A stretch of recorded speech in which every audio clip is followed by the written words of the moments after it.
안녕하세요. 저는 결혼 3년 만에 이혼을 한 30대 여성이에요. 혹시 여러분은 사주나 운세 믿으시나요? 저는 한 번씩 운세를 보는데 볼 때마다 항상 초년 운세는 별로이지만 중년의 귀인을 만나 말년에는 대박이 난다고 하더라고요. 완전히 믿지는 않았지만 그래도 앞으로 나아진다니까 제발 사주처럼 귀인을 만나 내 인생이 대박이 나길 바라며 살았던 것 같아요. 사실 저는 이혼하기 전까지만 해도 정말 우울하고 힘들었거든요. 일단 우리 집 상황을 말씀드리자면 저의 부모님은 사이가 정말 좋지 않으셨어요. 두 분이 정말 하루가 멀다고 매일 싸우다가 제가 20살이 되던 해에 이혼하셨죠. 그리고 저는 엄마와 둘이서 살고 아빠는 이혼하고 얼마 되지 않아 재혼하시며 연락이 되지 않았어요. 저는 그 당시 공부하는 것을 좋아하지도 않았고 경제적으로 넉넉하지 못한 형편이라 그냥 대학을 포기하고 바로 회사에 입사했어요. 회사 생활은 힘들긴 해도 나름대로 보람도 있고 앉아서 공부만 하는 것보다는 재미있었던 것 같아요. 그렇게 재밌게 일을 하다가 회사 동료의 소개로 남편을 만났고 연애를 하고 결혼을 약속했어요. 결혼식 한 달 전 식당 주방에서 오랫동안 일하시던 엄마가 몸이 이상해서 병원에 가보니 폐암 말기라는 진단을 받으셨어요. 그리고 결혼식 2주 전에 엄마는 세상을 떠나셨어요. 그렇게 저는 엄마 없이 결혼식을 올렸답니다. 눈물의 결혼식을 마치고 허니문 베이비로 바로 아기를 가졌는데 제가 다니던 회사는 야근과 특근이 정말 많았어요. 출산 휴가도 고작 3개월이 다였고 무엇보다 워킹맘을 위한 복지가 거의 없었어요. 그래서 회사 여자 선배들은 결혼하고 임신을 함과 동시에 다들 회사를 관두더라고요. 저 역시 어쩔 수 없이 회사를 관두고 집에서 제 아이 지민이를 키우며 살고 있었어요.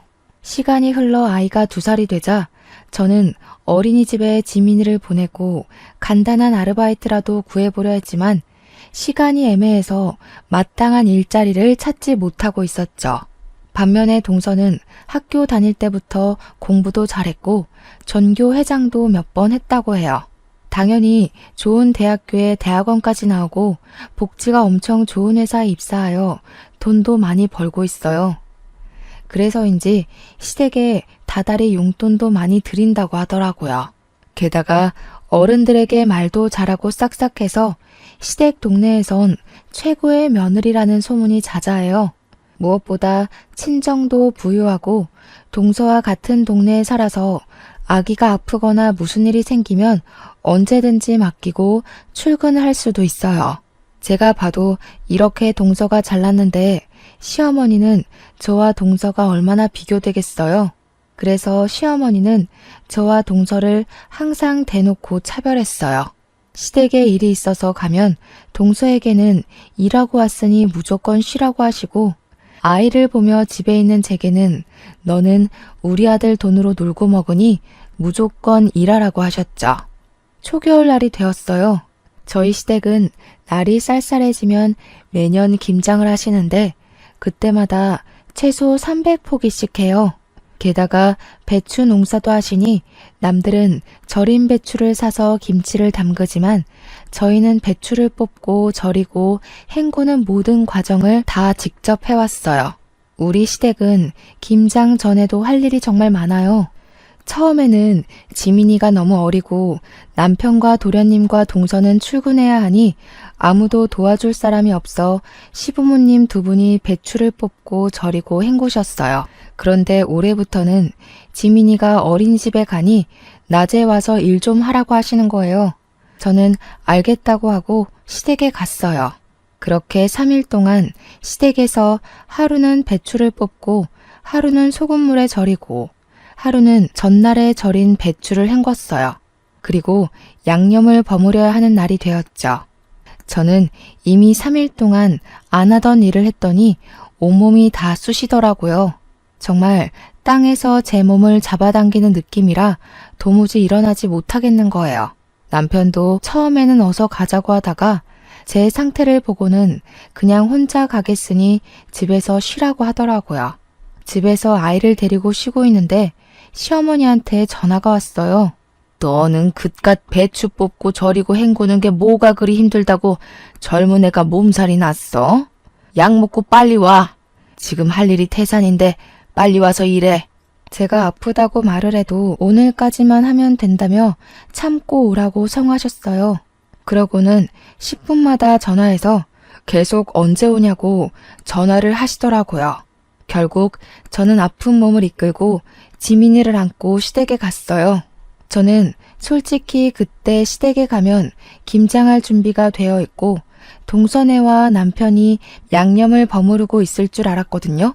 그런데 아직도 시댁 마당이 깔끔한 거예요. 왜 아직 시작도 안 했냐고 묻자 다들 저 오기만을 기다렸다며 그동안 밥 먹고 커피 마시고 TV 보고 놀고 있었대요. 심지어 동서는 회사에 일이 있다며 오지도 않았더라고요. 시어머니는 저를 보며 이제 일꾼이 왔으니 일을 시작하자고 하시더라고요. 남편과 도련님도 김장을 같이 하겠다고 고무장갑을 끼자 시어머니는 남자는 고무장갑을 끼는 것이 아니라며 낀 장갑을 벗기고 방으로 들여보내셨어요. 결국 저와 시어머니 둘이 김치를 버무르기 시작했죠. 그렇게 30분이나 지났으려나요? 원래 허리가 안 좋으신 시어머니가 갑자기 허리가 아프시다고 들어가서 누우시더라고요. 결국엔 저 혼자 그 많은 김장을 다 했어요. 김장이 어느 정도 끝나고 정리를 하려는데 그제야 동서가 회사가 이제 마쳤다며 오더라고요. 그런 동서가 얄미웠지만 그래도 회사에 다니니 어쩔 수 없겠지 하며 저의 짜증나는 마음이 보이지 않게 억지로 웃음을 지어 보였어요. 동서는 미안한 표정을 지으며 형님 혼자 고생 많으셨으니 뒷정리는 제가 하겠다고 하더라고요. 그러면서 팔을 걷어붙이자 시어머니는 여태 회사에서 일하고 왔는데 무슨 정리냐며 그냥 쉬다가 이따가 고기나 먹고 가라고 하시더라고요. 동서는 시어머니의 말씀에 씩 웃더라고요. 그러더니 제게 시어머니가 이리 말씀하시니 어쩔 수 없다며 그럼 고생마저 하시라고 하더라고요. 그러면서 저는 일하느라 힘들었으니 들어가 있겠다고 하더라고요. 그렇게 저를 약올리며 못 이기는 척 방에 들어가서 쉬더라고요. 저는 결국 김장하고 뒷정리하고 밥상까지 차렸답니다.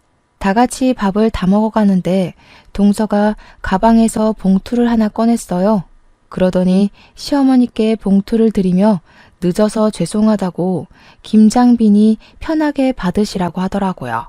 아이고 이런 거 줄 필요 없는데 일단 며느리 네가 준비를 했으니 고맙게 잘 쓰마. 아, 네가 좋아하는 갈비찜 많이 해놨으니 네가 다 챙겨가거라. 첫째 며느리는 갈비찜 별로 안 좋아하지? 어머니, 저도 갈비찜 좋아하죠. 그랬냐? 그런데 조금만 해서 일을 어쩐담? 그럼 너는 다음에 해주마. 너는 일하지 않으니까 평일에도 수시로 오잖아. 아유, 김장하니 피곤하네. 첫째 너는 이것 좀 치우고 있고 둘째는 잠깐 나 좀 보자꾸나. 시어머니는 밥을 다 드시고는 동서를 데리고 큰 방으로 들어가셨어요. 둘이서 뭐 하나 궁금해서 상 정리하는 척하며 몰래 큰 방 앞에서 하는 이야기를 들어보니 시어머니가 동서에게 선물을 해주시더라고요. 평소에 용돈도 많이 주고 또 때마다 현금도 줘서 고맙다고 하시며 백화점에 가서 옷 한 벌 샀다고 하더라고요. 그 모습을 보고 있자니 서운하더라고요.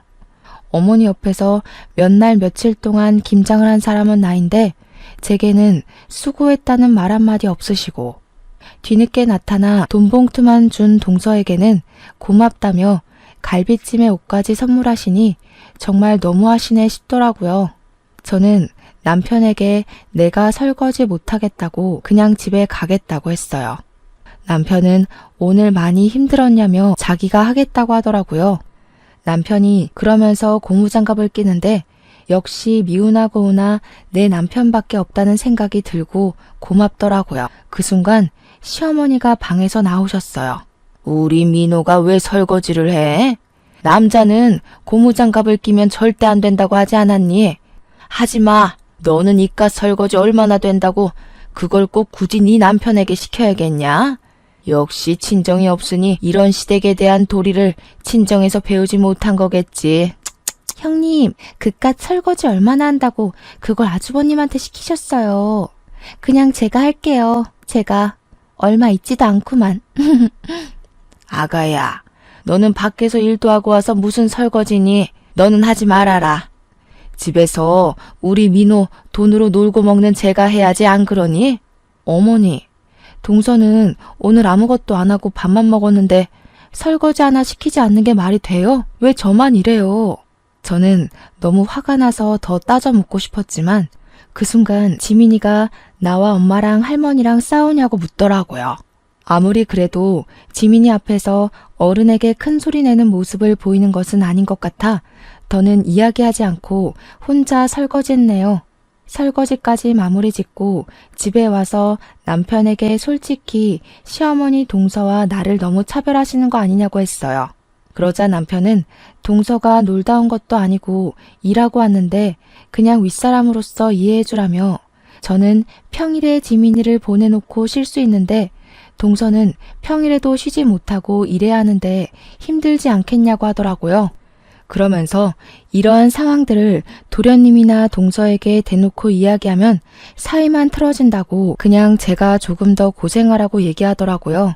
남편 말을 들으니 저는 더 화가 나더라고요. 저는 남편에게 저의 솔직한 심정을 이야기했어요. 여보 말대로 나는 평일에 지민이를 보내고 쉬면 되기 때문에 시댁에서 일을 좀 더 할 수 있고 여기에 대해서는 나도 큰 불만은 없어. 그런데 시어머니며 동서며 도련님까지 모두 다 당연히 내가 나만 시댁의 모든 일을 해야 하는 사람처럼 인식하는 것이 기분이 나빠. 나는 여보랑 행복하게 살려고 결혼을 했지 당신 가족의 일꾼이 되기 위해 결혼한 게 아니란 말이야. 저의 이야기에 남편도 잠시 생각을 해보더니 제 마음을 이해하겠다며 앞으로는 절대 이런 일 없을 것이고 이러지 않도록 중간에서 잘하겠다고 하더라고요. 저는 그런 남편을 철석같이 믿었어요. 그 뒤로 시어머니가 몇 번 일이 있다고 부르셨지만 적당히 핑계대며 가지 않고 시댁과 거리를 유지한 채 나름 평화롭게 살았어요. 한 해가 지나 설이 되었어요. 시어머니는 설 전에 명절 음식을 장만해야 하니 장보러 나오라고 하시더라고요. 장보러 가는데 시간이 얼마나 걸리겠어 하고 가벼운 마음으로 나갔지만 한 짐 들고 집에 와서 정리하고 재료까지 손질하니 어느새 하루가 다 지나더라고요. 그리고 연휴 첫날 동서는 회사에 급한 일이 생겼다며 또 늦게 온다고 하더라고요. 남편은 전날 오랜만에 친구들을 만나 밤 늦게까지 술을 마셔서 술병이 났어요. 어쩔 수 없이 저와 시어머니 둘이서 음식 장만을 시작했는데 조금 하더니 시어머니는 또 허리가 아프시다고 누우시는 거예요. 그래서 저 혼자 전을 다 붙이고 정리까지 끝내고 이제 허리 좀 펴보려는데 동서가 늦어서 죄송하다며 오더라고요. 아이고 우리 둘째 며느리 일하느라 힘들지? 밥도 아직 못 먹었겠네. 어서 밥 먹자. 첫째 너는 정리 다 했으니 어서 밥 차려라. 어머니, 저 여태 전 부치고 정리하느라 허리를 이제야 펴네요. 지금 다리에 쥐도나고 해서 민호 씨한테 이야기할게요. 여보, 들었지? 일하는 동서 배고프다니까 상 좀 차려줘. 이거 아주 큰일 날 소리를 하는구나.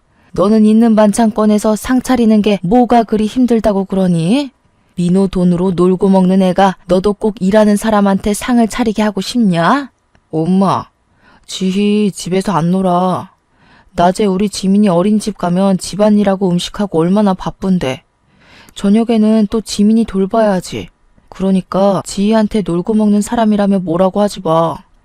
집에서 자기 아이 보는 게 무슨 일이니? 집안일하는 게 일이야? 됐다.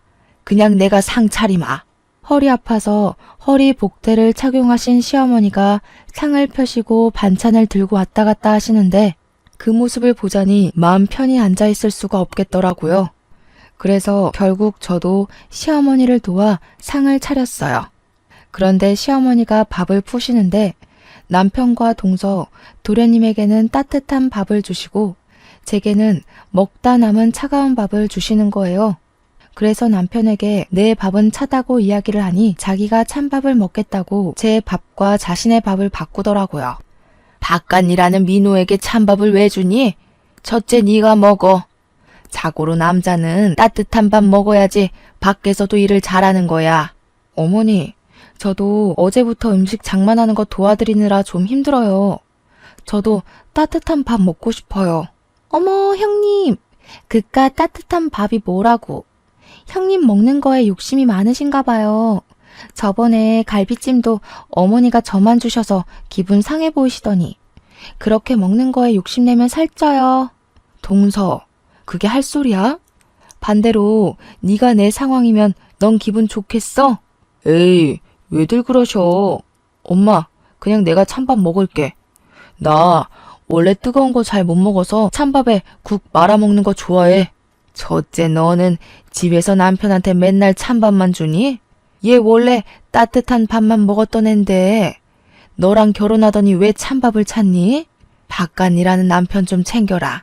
그리고 우리 둘째야, 너는 일하다 와서 힘드니 신경 쓰지 말고 어서 먹으렴. 네가 좋아하는 갈비찜 많이 해놨으니 다 챙겨가고. 하다 이제 먹을 것을 가지고 차별하시는 시어머니가 너무 미웠어요. 여기서 제가 저 찬밥을 먹는다면 저는 그냥 찬밥을 먹어도 되는, 대접해 주지 않아도 되는 사람이 되는 것만 같았죠. 손님처럼 대접은 바라지도 않아요. 그냥 아들과 평생을 함께하는 반려자로 인정해 주시기만 하면 좋겠는데 시어머니는 항상 저를 대놓고 무시하셨죠. 한결같이 저를 무시해온 시어머니, 그리고 그 옆에서 약 올리는 동서의 행동에 너무 화가 난 저는 그 자리에서 일어나 찬밥을 음식물 쓰레기통에 넣어버렸어요. 그리고 집에 가려고 짐을 다 챙기고 아이를 안았어요. 너 지금 뭐 하는 짓이냐? 감히 시어미가 준 밥을 쓰레기통에 던져? 그리고 당장 내일이 설인데 짐 싸서 어디를 가는 거야? 내일 친척들 다 오시는 거 몰라? 저는 그런 시어머니의 말씀을 무시하고 제 짐을 챙기고 아이를 안고 현관문 앞으로 갔어요. 보고 배운 게 없으니 저러지. 찬밥이든 더운 밥이든 시어머니가 줬으면 그냥 감사합니다 하고 먹을 일이지. 그걸 가지고 성질은, 역시 우리 둘째 아가는 학벌도 좋고 친정도 부유하니 보고 배운 것도 많고 잘 자라서 시집 왔는데 쟤는 부모가 이혼해서 보고 배운 게 없으니 저렇게 행동한다니까. 어머니, 지금 제가 고작 밥 때문에 이러는 것 같아요? 제게만 찬밥을 주셔서 화도 났지만 정말 제가 화가 나는 것은 어머니의 차별 대우예요. 항상 어머니는 동서에게는 무조건 쉬라고 하고 제게만 어떻게 모든 일을 다 시키세요? 그래놓고 수고했다는 말 한마디라도 따뜻하게 해주신 적 있으세요? 동서는 집도 잘 살고 대학교에 대학원까지 나와서 배운 게 많아서 내가 따로 가르칠 게 없지만 너는 친정도 없고 대학도 못 나왔으니 배운 게 없잖아. 그래서 내가 가르칠 게 많아서 그래. 내 딴에는 널 딸처럼 생각해서 내 옆에 두고 하나하나 가르치려는데 그게 그렇게 불만이야? 어른으로서 가르침을 주는 것은 당연하지. 착각하지 마세요. 김장시키고 제사음식 장만하고 하는 게 가르치는 거예요? 이거는 그냥 일 시키는 거예요. 어찌되었든 저는 이 집의 노비가 아니니 동서가 저와 동등하게 같이 일을 할 때까지 당분간은 이 집에 못 오겠네요. 안녕히 계세요. 저는 이 말을 하고 아이를 데리고 나왔어요. 이대로 집에 가기는 싫었어요. 그냥 차 타고 정처 없이 갔는데 정신 차려보니 도착한 곳이 엄마를 모신 납골 땅이었어요. 명절이 되고 시어머니와 일로 기분이 울적하니 엄마가 많이 보고 싶더라고요. 엄마는 말은 하지 않으시지만 사진 속에서는 인자하게 웃으셨어요. 꼭 잘 왔다고, 너를 기다리고 있었다고 이야기해 주시는 것 같았죠. 저는 그런 엄마를 보며 엉엉 울었어요. 제가 우는 모습을 본 지민이는 처음에는 다소 당황하는 듯 하다가 저를 꼭 안아주고 토닥여 주더라고요. 꼭 지민이의 몸에 우리 엄마가 들어와 저를 안아주는 것 같아 지민이를 안고 그렇게 한참을 울었네요. 울다 보니 어느 정도 답답한 속이 후련해졌어요. 그렇게 저의 마음의 짐을 엄마에게 내려놓고 다시 집으로 갔어요. 저는 제가 그렇게 시댁에서 나와서 남편이 집에 와 있을 줄 알았어요. 그런데 집은 텅 비어 있더라고요. 남편은 명절 당일에도 오지도 않고 연락도 없었어요. 연휴 마지막 날 밤늦게서야 집에 들어오더라고요. 저를 보자마자 한다는 이야기가 너는 꼭 그 자리에서 그렇게까지 해야겠냐고 하더라고요. 나는 너네 집 노비냐? 김장할 때도 너나 시어머니는 나에게만 그 많은 일을 다 시켰어.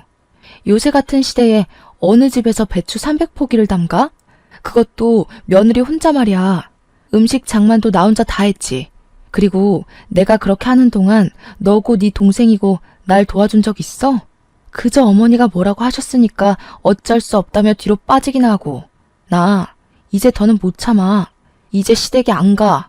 쉬지도 않고 따발총처럼 이야기하는 저의 모습을 본 남편은 고개를 저으며 방문을 쾅 닫고 들어갔어요.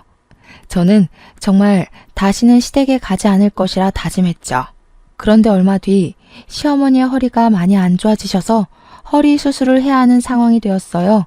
아무리 미운 시어머니지만 그래도 같이 사는 남편의 엄마라서 걱정이 되더라고요. 그래서 다시는 시댁에 가지 않을 것이라는 다짐은 일단 뒤로 한 채 병문안을 갔어요. 다행히 수술은 잘 되긴 했지만 당분간은 절대 안정을 취해야 하니 단순히 걷는 것 이외에는 아무것도 해서는 안 되는 상황이었어요. 그래서 저는 아침에 지민이를 어린이집에 보내놓고 식사 준비며 시댁의 모든 집안일을 도와드리기로 했어요. 시어머니가 밉긴 했지만 그래도 가족이기도 하고 동서나 남편은 회사에 가야 하니 저밖에 할 사람이 없으니까요.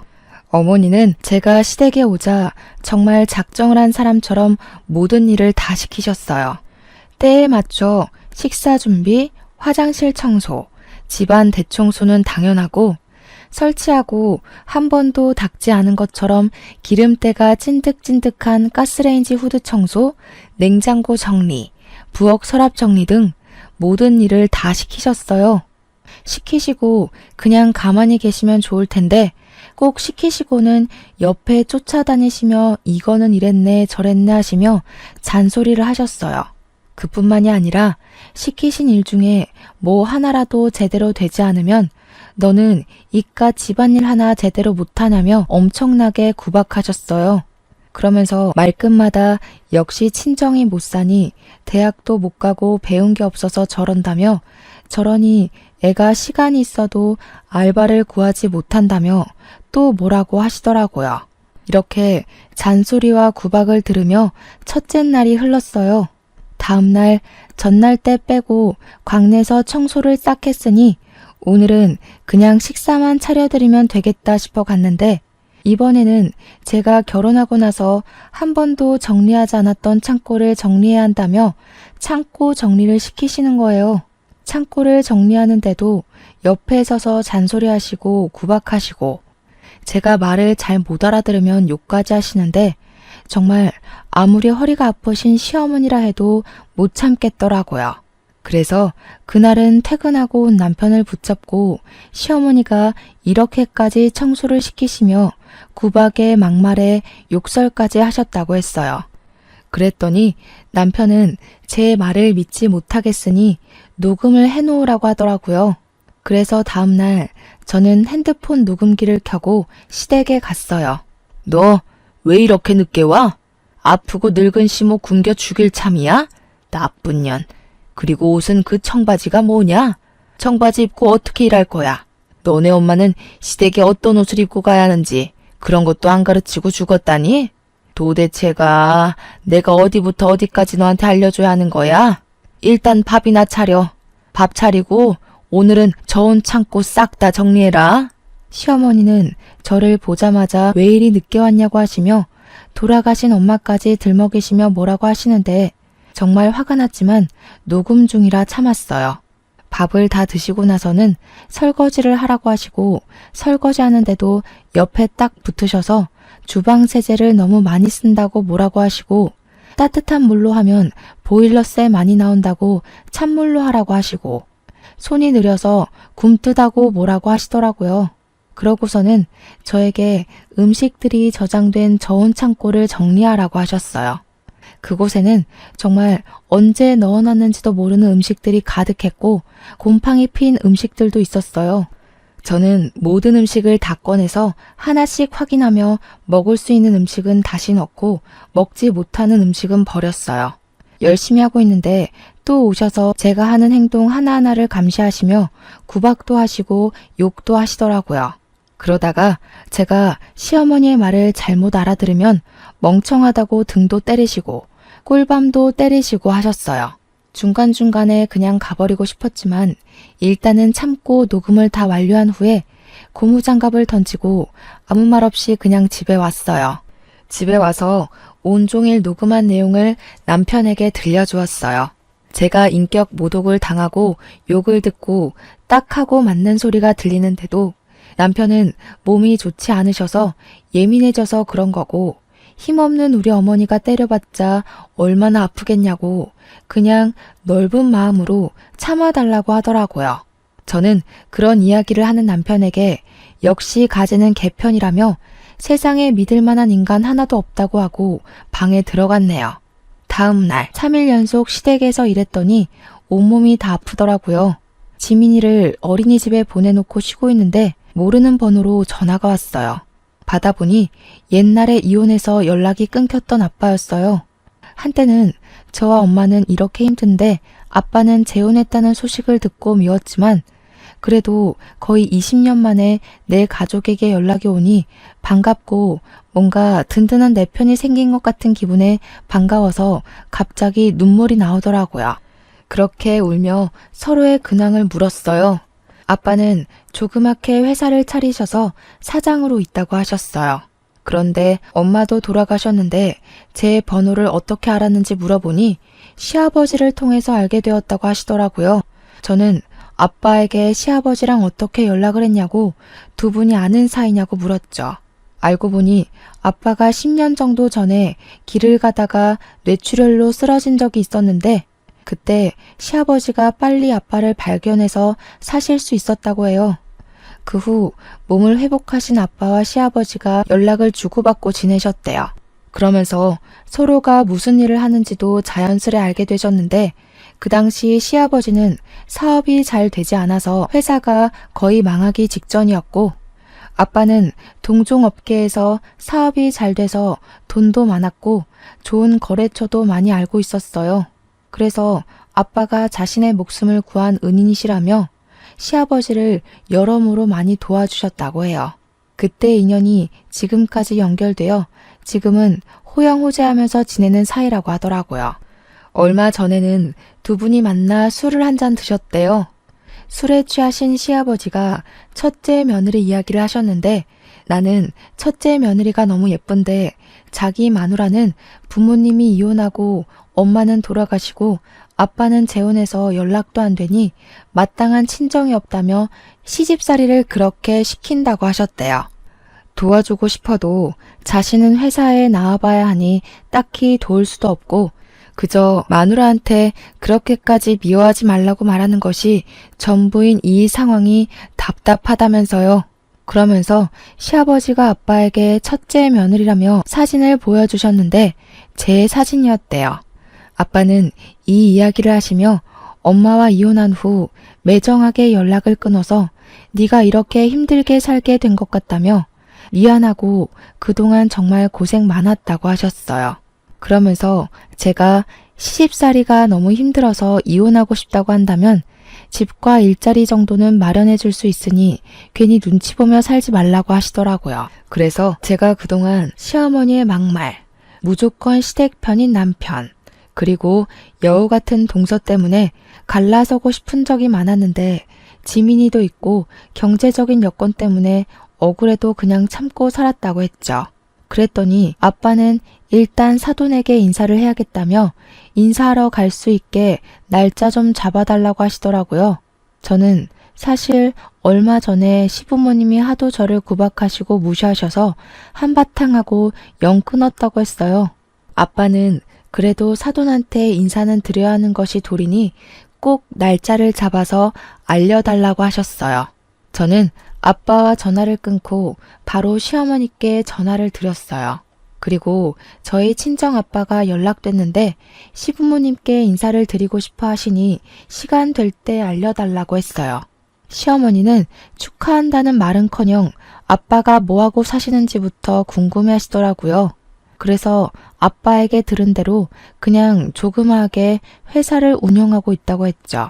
그랬더니 시어머니는 요새 사업하다가 망하는 사람들이 많다던데 괜히 너네 아빠랑 인제 와서 연락돼서 우리 민호가 번 돈이 다 거기로 흘러가지는 않을까 모르겠다며 어쨌든 주말에 시간 비워둘 테니 오라고 하라고 하시곤 끊으셨어요.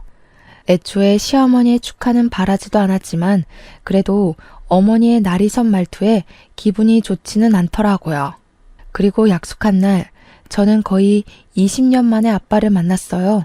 제 기억 속의 아빠는 주름살이 하나 없고 머리숱도 많았는데 그날 본 아빠는 주름살도 자글자글하고 머리카락도 거의 없으셨어요. 저는 변해버린 아빠의 모습이 반갑기도 하고 그런 아빠의 손을 오랜만에 잡고 함께 시댁으로 향했어요. 시댁에는 동선의 부부도 있었어요. 아빠는 준비하신 과일 바구니를 건네시며 지희의 아빠 되는 사람이라고 하며 허리를 90도로 굽혀 인사하시더라고요. 시어머니는 그런 아빠를 보면서 떨떠름한 표정을 지으셨어요. 내가 허리가 아파서 음식을 하나도 못했고 둘째 며느리는 회사 다니느라 바빠서 주말에는 아무것도 못해요. 그래서 음식 장만도 하지 못해서 음료수도 사둔 게 없네요. 그냥 맹물이나 한 잔 드세요. 저는 솔직히 상다리 휘어지게는 아니더라도 명색이 첫인사인데 간단한 다과라도 준비해 주실 줄 알았거든요. 그런데 이렇게 주스 한 잔도 없이 맹물만 주시는 시어머니 모습에 정말 온갖 정이 다 떨어지더라고요. 인제 와서 하는 얘긴데 첫째 며느리가 친정도 없고 본 적도 없이 자라온 애라서 가르치느라 너무 힘들었어요. 우리 둘째 아가는 친정도 부유하고 학벌도 좋아서 가르칠 것이 하나도 없는데 말이죠.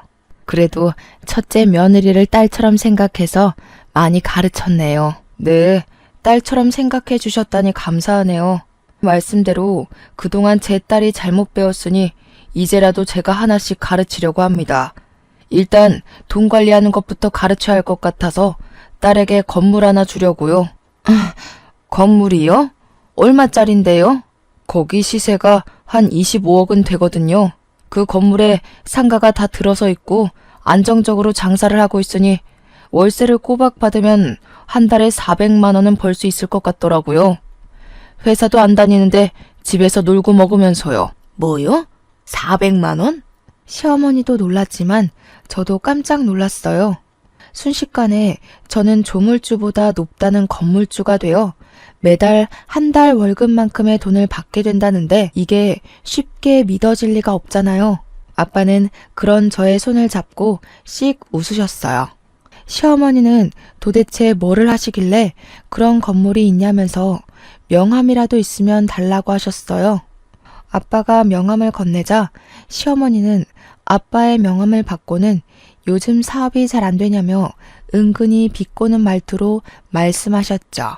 옆에 있던 동서도 형님 아버지신데 어느 회사 대표님이신지 궁금하다며 본인에게도 명함을 달라고 했어요. 그런데 동서가 건네받은 아빠의 명함을 보고 깜짝 놀라하는 거예요. 어머니, 여기는 시아버지 회사보다 규모가 더 큰 회사네요? 꽤 큰 회사인데 여기 대표님이시라고요? 저희 팀장님이 여기 회사 대표님의 조카라고 하시던데? 아, 지은이가 여기 둘째 며느님의 직장 상사인지는 몰랐네요. 또 이렇게 인연이 해결되네요. 시어머니는 그렇게 좋은 회사의 대표가 첫째 며느리의 아빠였냐며 재차 확인하시고는 다시 한번 놀라셨어요. 아빠는 그런 시어머니에게 당당하게 제가 이 회사의 대표라고 하시며 일단 오늘은 일이 없으니 가봐야 할 것 같다고 하시고는 자리에서 일어나셨어요. 저는 아빠를 보내드리고 다시 시댁으로 왔어요. 어느덧 저녁 6시. 저녁을 먹을 시간이더라고요. 어머니, 벌써 저녁 6시인데 저녁 식사하셔야죠. 형님, 가서 식사 준비 좀 해주세요. 저는 아시다시피 일하느라 피곤해서요. 동서는 아주 당연하다는 듯이 제게 저녁 식사를 시키더라고요. 그 소리를 들은 시어머니가 깜짝 놀라 동서에게 다가왔어요. 예, 오늘은 네가 준비해라. 쟤도 오늘 오랜만에 아빠 만났으니 얼마나 정신적으로 힘들었겠니? 저는 그래도 회사에서 일하는데 오늘 하루는 푹 쉬어야죠. 형님은 집에서 노시는데? 쉬긴 뭘 쉬니? 젊어서 고생은 사서도 한다고 했다. 네가 밥 차리고 첫째 아가는 잠깐 나 좀 보자. 할 말이 있다. 시어머니는 저를 부르실 때 야 아니면 첫째 너라고 하셨어요. 그런데 돈 많은 아빠가 왔다 가시자 저에게 결혼 후 처음으로 첫째 아가라고 부르시며 저를 큰 방으로 데리고 가시더라고요. 아가, 내가 그동안 너한테 섭섭하게 한 것이 있다면 미안하다. 나는 그냥 친정도 없는 네가 어디 나가서 혹시라도 무시당할까 봐. 다 네가 잘 되길 바라는 마음에서 그렇게 한 것이니 이해해 주려무나. 그리고 다른 친구들은 다른 며느리한테 한 달에 100만 원씩은 받고 산다던데. 나는 한 달에 50만 원 정도는 내 용돈으로 줄 순 없겠니?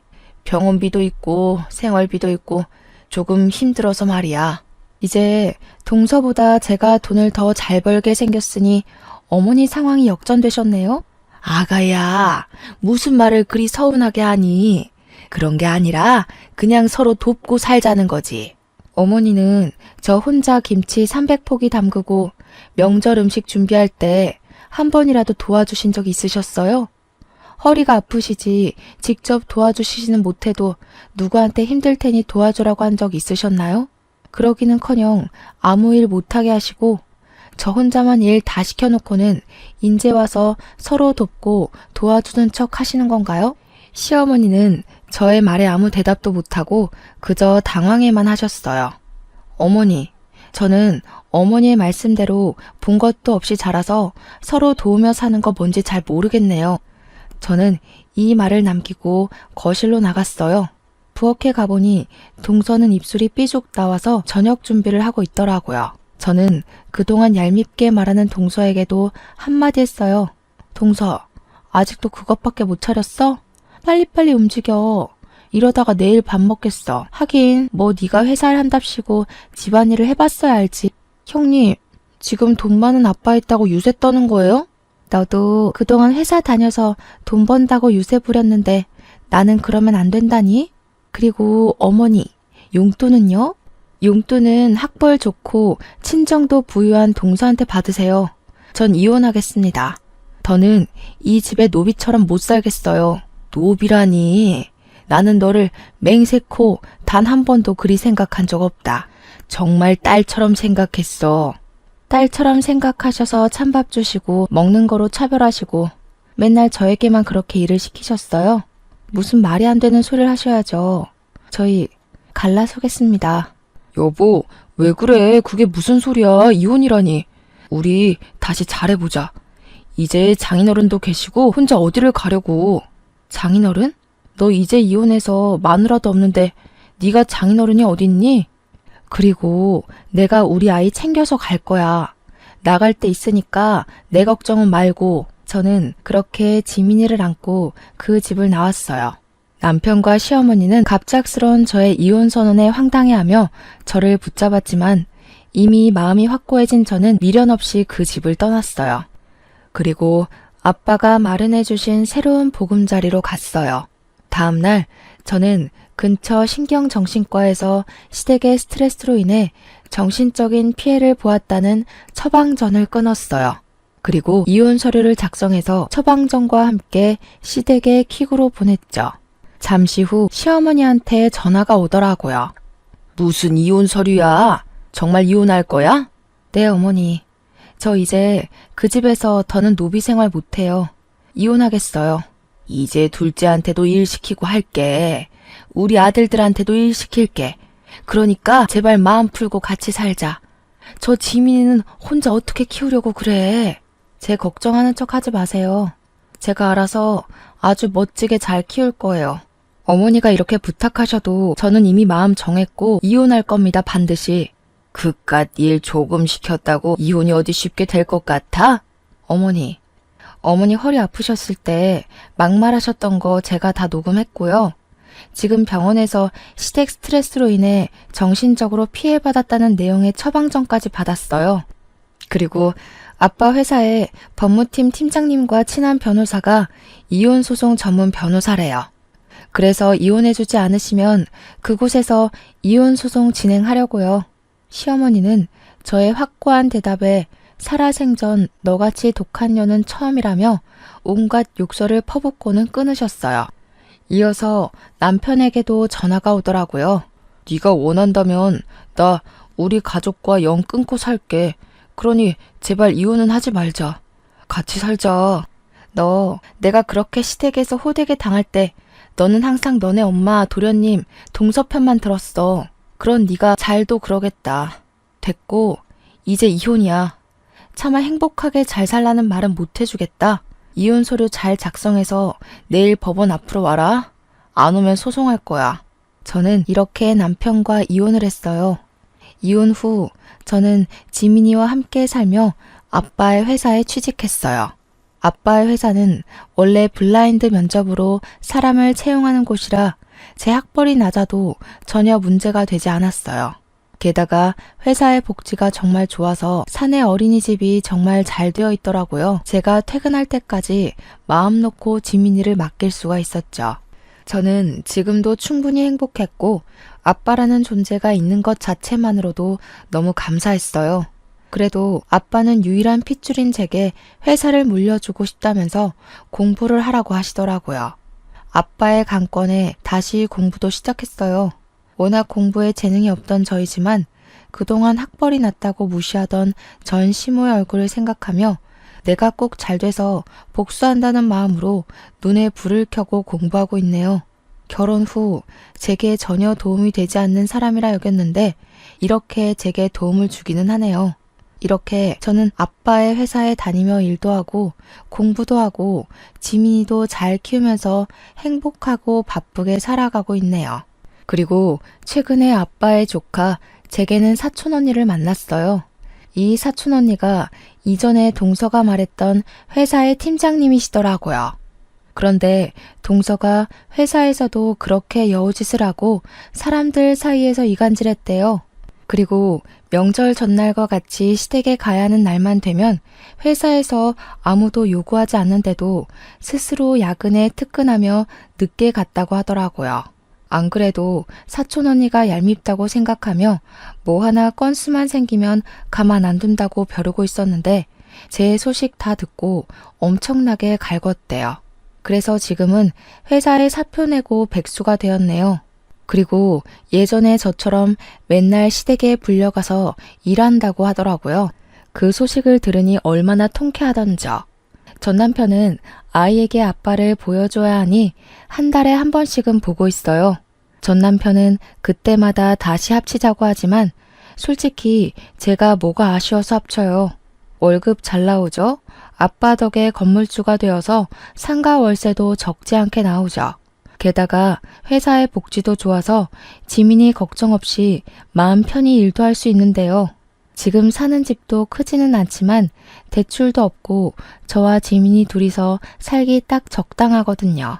남편이 그런 소리 할 때마다 저는 너희 엄마와 너 동서 생각만 해도 치가 떨리니까 헛소리 짓거리지 말라고 한마디 하네요. 제가 사주를 볼 때마다 중년의 귀인을 만나 말년에는 대박이 난다던데 제 인생의 귀인이 바로 아빠였나 봐요. 아빠를 만난 뒤로 모든 고민 걱정거리가 다 해결되고 요새는 지민이와 함께 즐겁고 바쁘게 살고 있네요. 정말 이게 꿈인가 싶을 정도로요. 지나온 날들을 돌이켜보면 결혼 전에도 결혼 후에도 정말 많이 힘들었던 것 같아요. 그래도 귀인을 만나 이제는 행복에 이르렀으니 이 행복이 쉽게 꺼지지 않고 평생 유지될 수 있도록 노력하며 살아야겠다는 생각이 드네요. 그래서 먼 훗날 하늘나라에서 가서 보고 싶은 우리 엄마를 보면 나 이렇게나 잘 살아왔다고 자랑할 수 있는 당찬 딸이 되고 싶네요. 저의 긴 사연 들어주셔서 감사합니다. 모두 행복하세요.